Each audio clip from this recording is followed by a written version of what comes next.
ఇకనైనా నాయకులు శవ రాజకీయాలను మానుకోవాలని సిపిఐ జిల్లా కార్యదర్శి గాలి చంద్ర పేర్కొన్నారు. బాక్రాపేట సమీపంలో సిపిఐ పార్టీ ఆధ్వర్యంలో దళిత కుటుంబాల వారు గుడిసెలు వేసుకుని నివాసాలు ఉంటే ఇక్కడ కొందరు అధికార పార్టీకి చెందిన నాయకులు ఆ ప్రాంతాన్ని చేజిక్కించుకోవాలన్న దురాలోచనతో శవ రాజకీయాలకు పాల్పడుతున్నారంటూ వారు ఆగ్రహం వ్యక్తం చేశారు. సోమవారం వారు సంఘటన స్థలానికి వెళ్లి అక్కడ పరిసరాలను పరిశీలించారు. ఈ సందర్భంగా వారు మీడియాతో మాట్లాడుతూ ఇక్కడ గ్రామస్తులు ఈ కాలనీ పక్కనే శ్మశాన వాటికగా ఎప్పటి నుంచో ఉపయోగించుకుంటున్నారని, నిన్నటి దినాన బాగరాపేట గ్రామస్తులు శవాన్ని పూడ్చే విషయమై ఘర్షణ నెలకొందని, ఇదే అదునుగా చేసుకుని కొందరు నాయకులు అగ్గికి ఆజ్యం పోసినట్లు గ్రామస్తులను ఉసిగొల్పి ఎక్కడో శ్మశానంలో శవాన్ని పూడ్చాల్సింది పోయి ఇళ్ల మధ్యలో శవాన్ని పాతిపెట్టేలా చేశారని, ఈ ఘటన అంతా డిటి పర్యవేక్షణలో జరగటం సిగ్గుచేటని వారు పేర్కొన్నారు. ఇంత జరుగుతున్న పోలీసులు మాత్రం ప్రేక్షక పాత్ర వహించడం చాలా బాధాకరమని వారు అసహనం వ్యక్తం చేశారు. రెవెన్యూ అధికారుల నిర్లక్ష్యంతోనే బడా నాయకులు యత్నిస్తున్నారని వారు ఆగ్రహం వ్యక్తం చేశారు.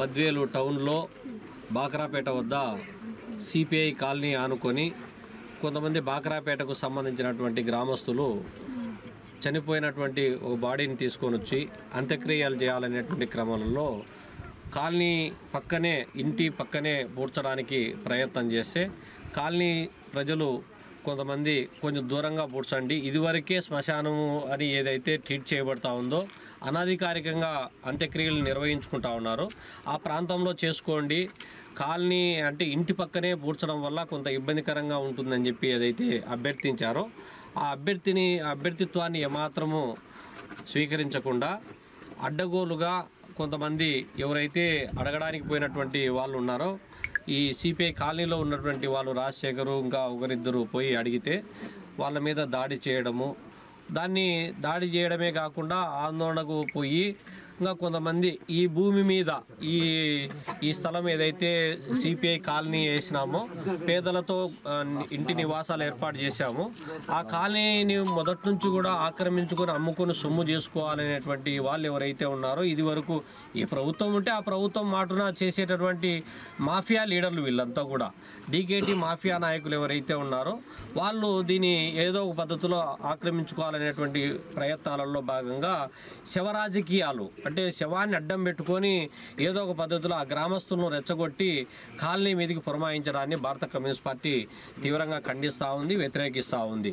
అందులో ప్రధానంగా గతంలో ఎప్పుడైనా కూడా ఈ ప్రాంతంను అంటిపెట్టుకొని ఉన్నటువంటి వాళ్ళు ఇక్కడేమో ఒక పక్కేమో జయసుబ్బారెడ్డి, ఇంకొక పక్కేమో గోపాలయ్య, ఇంకొక పక్క శ్రీకాంత్ రెడ్డి, వీళ్ళు ఏమంటే ఇక్కడ ఉన్నటువంటి విలువైనటువంటి ప్రభుత్వ భూములన్నిటినీ ఆక్రమించుకోవడము, అవసరమైతే మట్టి తవ్వుకోవడానికి చెరువు అనిపించదు, లేకపోతే ఇటుకల ఫ్యాక్టరీ పెట్టుకొని ఇక్కడే అమ్ముకోవడానికి పర్మిట్ చేస్తారు, అట్లే ఇక్కడ ప్లాట్లు వేసి అమ్ముకున్నా కూడా పర్మిట్ చేసేటటువంటి వ్యవస్థ ఇవాళ నడుస్తూ ఉంది.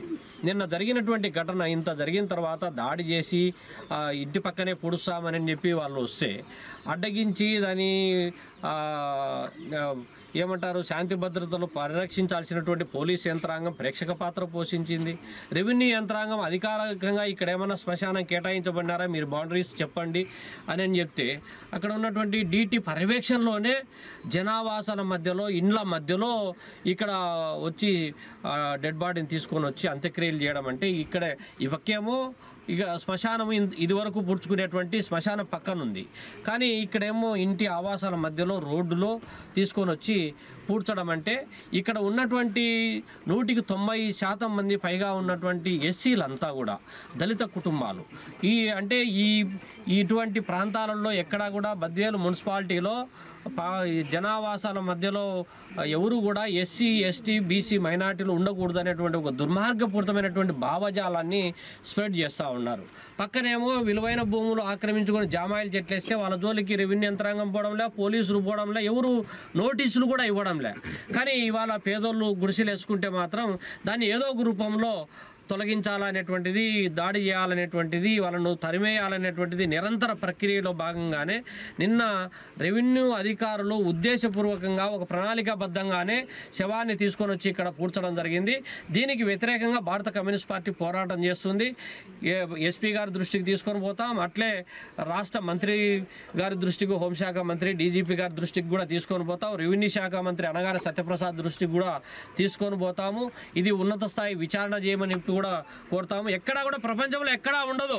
ఎక్కడైనా కూడా దుర్మార్గంగా కాల్చి చంపినటువంటి వాళ్ళను కూడా, లేకపోతే చాలా చోట్ల కారణమైనటువంటి వాళ్ళ ఇళ్లలో బూడుస్తామని చెప్పి ఎవరైనా ప్రయత్నం చేసినా కూడా పోలీసులు ప్రివెంట్గా వాళ్ళను అదుపు చేసి వాళ్ళను శాంతి చేసి శ్మశానంలోనే అంత్యక్రియలు చేసేటటువంటి చర్యలు తీసుకుంటారు. కానీ ఇక్కడ పోలీసులు రెవెన్యూ అధికారుల సమక్షంలో ప్రపంచంలో ఎక్కడా లేని విధంగా ఇక్కడ జనావాసాల మధ్యలో పూడ్చడం అనేటువంటిది చాలా దుర్మార్గపూరితమైనటువంటిది, ఖండించదగినటువంటిది. దీనికి వ్యతిరేకంగా ప్రజలను, ప్రజా సంఘాలను, లౌకిక ప్రజాశక్తులను కూడా కూడగడతాము. ఈ యొక్క దుర్మార్గ చర్యలను ఏవైతే ఉన్నాయో, ఏదైతే అగ్రవర్ణ దురహంకార చర్యలు ఏవైతే ఉన్నాయో ఆ చర్యలకు వ్యతిరేకంగా పోరాటం చేస్తామని చెప్పి ఈ సందర్భంగా హెచ్చరిస్తా ఉన్నాం. కోసం పోరాటం చేసే వాళ్ళము. అటువంటి తప్ప ఇటువంటి గ్రామాల మధ్య కక్షలు పెట్టి శవాన్ని అడ్డం పెట్టుకొని భూములు కాజేయాలనేటువంటి దుర్మార్గుల వంత పాడేటువంటి రెవెన్యూ యంత్రాంగం చర్యలను అడుగడుగునా ఖండిస్తామని చెప్పి హెచ్చరిస్తా ఉన్నాం.